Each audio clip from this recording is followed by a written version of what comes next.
সচিবালয়ে আনসারদের সঙ্গে শিক্ষার্থীদের সংঘর্ষ, চলুন জেনে নেওয়া যাক। রাজধানীর সচিবালয় এলাকায় আনসার সদস্যের সঙ্গে ঢাকা বিশ্ববিদ্যালয়ের শিক্ষার্থীদের ধাওয়া পাল্টা দেওয়া ও সংঘর্ষের ঘটনা ঘটেছে। রোববার রাত 9টা 20 মিনিটের দিকে সচিবালয়ের সামনে এ ঘটনা ঘটে।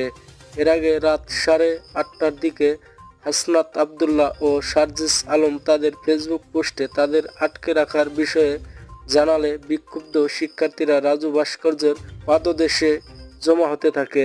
পরে রাত 9টায় তারা সচিবালয়ের উদ্দেশ্যে যাত্রা করে। দুই সমন্বয়কের পাশাপাশি আনসার সদস্যদের আন্দোলনের কারণে অবরুদ্ধ হয়ে আসছেন সচিবালয়ে কর্মরত বিভিন্ন মন্ত্রণালয় ও বিভাগের কর্মকর্তা কর্মচারীরাও। তাদের অনেকেই এখন ক্ষুব্ধতায় কাতর। বের হওয়ার জন্য এ গেট থেকে ওই গেটে ছুটলেও বের হতে পারেননি।